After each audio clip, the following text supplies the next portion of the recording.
Hi guys, आज का हमारा टॉपिक है रिफ्लेक्शन ऑफ लाइट यानी प्रकाश का परावर्तन।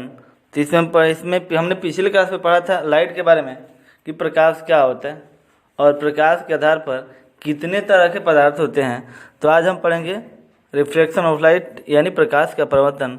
इसमें सबसे पहले हम पढ़ेंगे कि प्रतिबिंब क्या होता है, इमेज। तो प्रतिबिंब किसी बिंदु स्रोत से आती किरणें दर्पण से परावर्तन के बाद जिस बिंदु पर मिलती है या मिलती हुई प्रतीत होती है उसे उस बिंदु स्रोत का प्रतिबिंब कहते हैं। ये प्रतिबिंब जो होता है वो दो प्रकार का होता है। पहला तो होता है रियल इमेज यानी वास्तविक प्रतिबिंब, और दूसरा होता है वर्चुअल इमेज यानी काल्पनिक प्रतिबिंब। तो सबसे पहले हम देखेंगे कि वास्तविक प्रतिबिंब क्या होता है। यानी वास्तविक प्रतिबिंब और काल्पनिक प्रतिबिंब में थोड़ा सा डिफरेंस होता है। ये होता है कि वास्तविक प्रतिबिंब जो होता है किसी बिंदु स्रोत से आती प्रकाश की किरणें दर्पण से परावर्तन के बाद जिस बिंदु पर वास्तव में मिलती है, ध्यान दीजिएगा यहाँ पे, जिस बिंदु पर वास्तव में मिलती है उसे वास्तविक प्रतिबिंब कहते हैं। और इसे जो वास्तविक प्रतिबिंब होता है इसे पर्दे पर प्राप्त कर सकते हैं। और इस प्रकार का जो प्रतिबिंब होता है वो वस्तु की अपेक्षा हमेशा उल्टा बनता है। और ये भी जो जब हम डायग्राम बनाते हैं तो इसे हम सीधी रेखाओं द्वारा दर्शाया जाते हैं। आप डायग्राम देख सकते हैं यहाँ पे बना हुआ है, तो इसे हम सीधी रेखाओं द्वारा दर्शाते हैं। अगला है नंबर 2 काल्पनिक प्रतिबिंब, या इसको हम कह सकते हैं ये आभासी प्रतिबिंब भी होता है यानी वर्चुअल इमेज। ये होता है किसी बिंदु स्रोत से आती प्रकाश की किरणें दर्पण से परावर्तन के बाद जिस बिंदु पर आती हुई प्रतीत होती है या जिस बिंदु पर मिलती हुई प्रतीत होती है। अब यहीं पे ध्यान देना है कि वास्तविक प्रतिबिंब में जो ये किरणें होती है वो वास्तव में मिलती है, लेकिन ये काल्पनिक प्रतिबिंब है, इसलिए यहाँ पे दोनों किरणें वास्तव में मिलती नहीं, मिलती हुई प्रतीत होती है। और इस प्रकार का प्रतिबिंब को हम पर्दे पर प्राप्त नहीं कर सकते हैं क्योंकि ये काल्पनिक प्रतिबिंब है। और इस प्रकार का प्रतिबिंब जो बनता है हमेशा सीधा बनता है।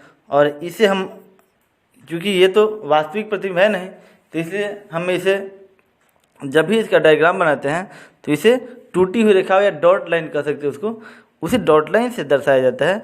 आप डायग्राम देख सकते हैं, उसमें ये डायग्राम बना हुआ है जहाँ पे आप देख सकते हैं कि इमेज जहाँ बना हुआ है वहाँ पे डॉट लाइन से दर्शाया गया है। अगला हमारा टॉपिक है कि दर्पण। अब जब भी प्रतिबिंब बनेगा तो कोई ना कोई तो दर्पण होगा ही होगा। तो अब सबसे पहले पढ़ेंगे कि दर्पण होता क्या है। मिरर। तो सिंपल सी बात है कि वह वस्तु जिसमें परावर्तक पृष्ठ इस प्रकार का हो कि परावर्तित किरण आपतित किरण की प्रतिकृति हो, दर्पण कहलाता है। अब आपने पढ़ा होगा, हमने बताया था आपतित किरण क्या होता है, परावर्तित किरण। आपतित किरण वो होता है जो प्रकाश की किरणें किसी सतह या दर्पण पर पड़ती है तो उस किरण को आपतित किरण कहते हैं। और जो प्रकाश की किरण वापस लौट जाती है परावर्तन के बाद उसे हम परावर्तित किरण कहते हैं। तो इसी को हम कहते हैं ये।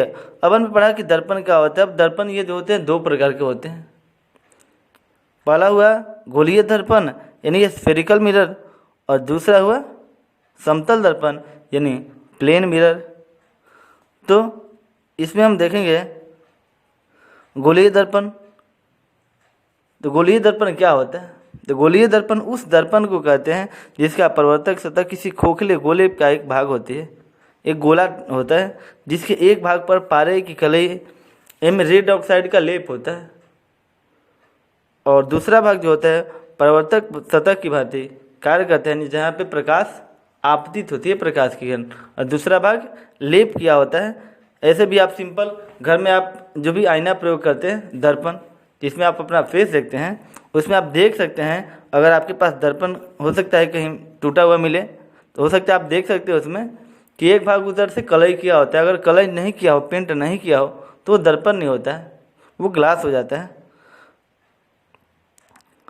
अब देखते हैं अगला टॉपिक कि गोलीय दर्पण से कुछ संबंधित महत्वपूर्ण पद हैं, वो क्या क्या होते हैं। आप फिगर में देख सकते हैं, इसमें लिखा हुआ है ध्रुव क्या होता है। आप फिगर में देख सकते हैं ध्रुव। तो गोलीय दर्पण के मध्य बिंदु को दर्पण का ध्रुव कहते हैं। गोलीय दर्पण का, या ऐसे कह सकते हैं कि जिस गोले का जो केंद्र होता है, ये गोले का जो मध्य बिंदु होता है उसको हम दर्पण का ध्रुव कहते हैं, इसे P द्वारा सूचित करते हैं। P यानी कि पोल होता है। अगला है वक्ता केंद्र यानी सेंटर ऑफ कर्वेचर। तो ये केंद्र होता है, यानी इसको वक्ता केंद्र कहते हैं।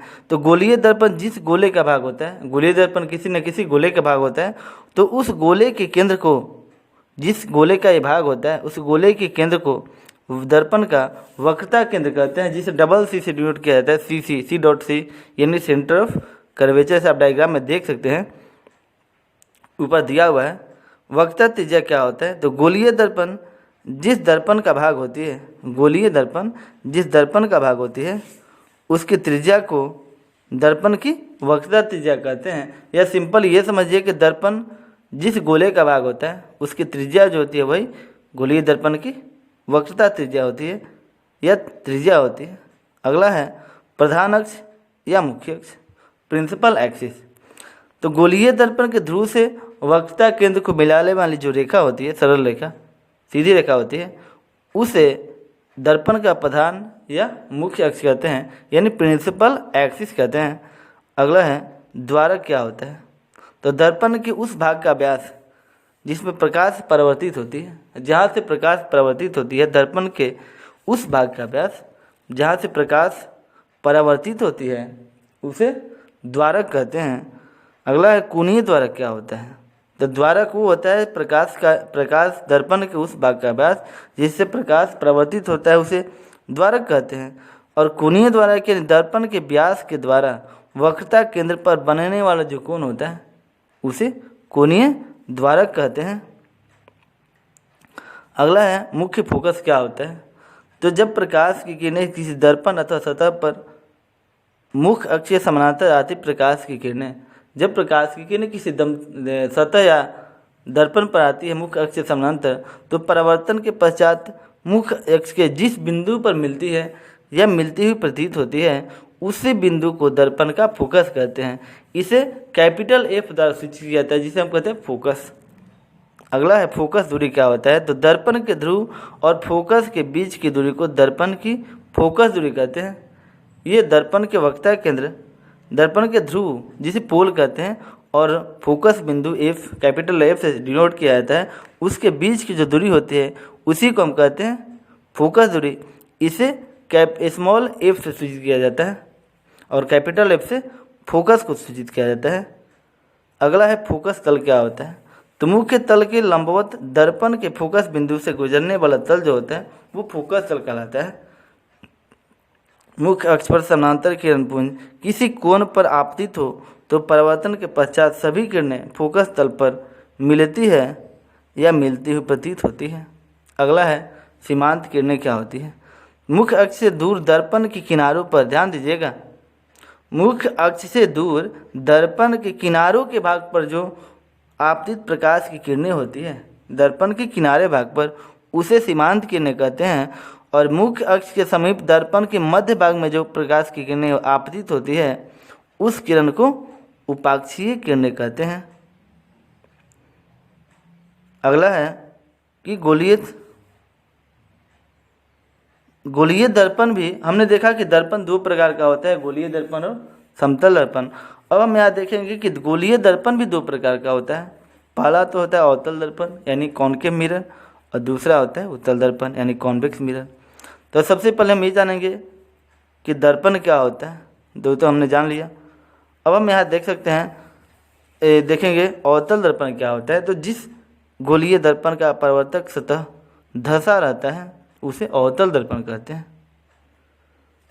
इस दर्पण को अभिसारी दर्पण भी कहते हैं, क्योंकि यह अनंत से आने वाली किरणों को एक बिंदु पर केंद्रित कर देता है। आप इसका डायग्राम देख सकते हैं, अवतल दर्पण कैसा दिख रहा है। यहाँ पे इसकी फोकस है, ये वक्रता केंद्र भी यहाँ पे है।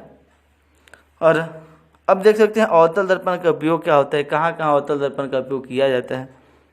तो अवतल दर्पण का उपयोग हजामिती दर्पण के रूप में किया जाता है, जहाँ पे आप सिंपल सी बात है, आप कहीं बाल बनवाने जाते हैं तो नाई के पास एक दर्पण होता है, वो अवतल दर्पण होता है, क्योंकि यह निकट रखी वस्तु का सीधा और बड़ा तथा आभासी प्रतिबिंब बनाता है, इसलिए इसका प्रयोग हजामिती दर्पण के रूप में किया जाता है।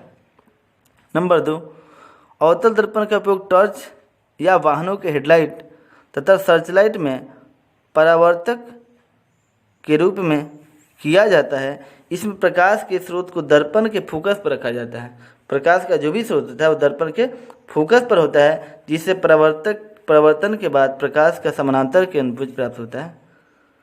अगला है नंबर 3, अवतल दर्पण का उपयोग डॉक्टर द्वारा रोगियों के नाक, कान, गले और दांत इत्यादि की जांच में किया जाता है।